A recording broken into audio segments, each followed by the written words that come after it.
Hello everyone and welcome back to today's vlog. So today I'm not going to be reviewing a car or a bike, but I'm going to be giving you tips on how to maintain your car. So let's get started. Now first up, moving on to engine bay. Now talking about fluids, there are three essential fluids that you will have to check and replace. Starting off is the engine oil. Every car will definitely have a dipstick, and how do you check if your engine oil is good or not? Take the dipstick and place a small drop on your thumb. Now when you look at this, it has to be light and as loose as possible. So the more thicker and more darker your engine oil gets, it means that you have to be replacing it.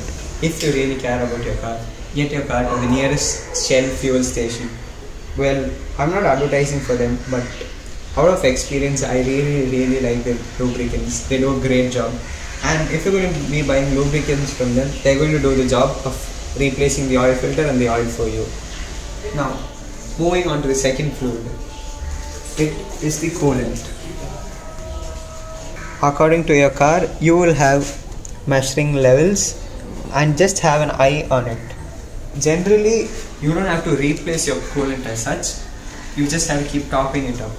But I would recommend you to fully flush the coolant and replace it totally if your car is crossing the 30,000 kilometer mark or every 25 to 30,000 kilometers. Up next is the brake fluid. So here on the brake fluid cap, it will clearly tell you on what grade of brake oil you should be using. Well, here in our case it's DOT 3. So just make sure you fill it up and keep topping it up to the specified levels, and that's all that you have to do. In case you feel your brakes are spongy or not responsive, you will have to bleed your brakes, and you will have to also check the wear and pads on your brake shoes and pads. Well, you can't do that by yourself. It is going to be quite a tough challenge, so you will have to visit a mechanic for that. Now moving on to the breathing aspects, you got to make sure that your car's engine breathes fine. And how do you do that? You have a look at the air filter. So in this case, the air filter is placed right in the middle, but for other cars it might be placed somewhere here or here. It depends on the car. Now if not for clips, it will be enclosed with just a few screws, and looking into your owner's manual will help you out with that, and that will probably be the easiest thing that you can replace in your car mechanically. So now all that you have to do is open up the box and remove the filter.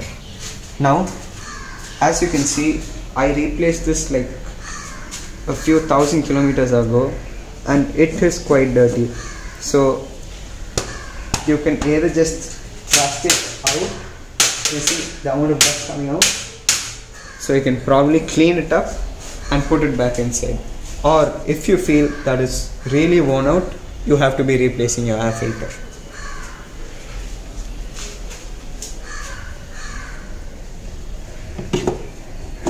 Putting back in. So now we have made sure that our car's engine is breathing fine. Now let's move on and let's make sure that the people sitting inside breathe properly. Why are we here? We're going to be checking our car's cabin filter, also known as the AC filter. And in most of the cars, it is hidden under the dashboard, or should I say behind. So look onto your owner's manual and get to know where it is exactly placed. Once you get your dashboard down, so once the dashboard is down, this is where the cabin filter is placed in my case, and in most of the cars it is somewhere around here. Now once you open up the box, put two fingers in, squeeze it somewhere in the middle and pull it out. That's the easiest way to get it out.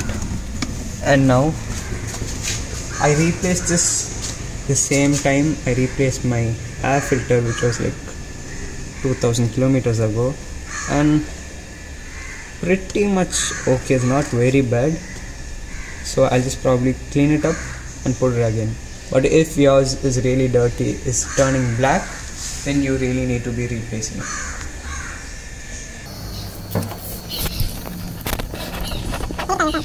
Talking about the brake shoes and brake pads. Brake shoes and brake pads should generally last for about 30,000 kilometers on an average, but then depending on your driving style and driving conditions, it may wear out sooner or later. Next, we're going to be talking about the tires. The amount of air you fill in your tires determines the mileage as well as the ride quality. It can even mess up with your suspension system if not right. So make sure that you fill in only the right amount of pressure needed. And also, on an average of a 10 to 12,000 kilometer interval, make sure that you rotate all your tires, get them aligned and balanced so that you don't have uneven wear and tear on your tires, and so that they last longer. Talking about tires, 90% of us have forgotten that we have a stepney sitting behind, and make sure that whenever you fill air, or at least once a month, that you get your stepney checked up too, because if you're going to get stranded somewhere with an unfortunate puncture, this is going to be the savior, and if the savior isn't in proper condition, you're going to be in trouble. Now, moving on to the electricals, this is the fuse box, and this is something that water should never ever touch. So make sure if you're going to be cleaning your engine bay that this has to be covered, and then do the cleaning. Now, moving on to the battery, there are chances that these terminals over here get corroded over time, and there's a bluish white kind of salty substance that forms around. So if you feel that your car has that happening, just brush it up and lubricate it a bit, probably using WD-40, so that it doesn't cause further damage to your battery. So that's it for today's vlog. Thank you so much for watching, and don't forget to like, share and subscribe to Ken on Wheels. Ciao.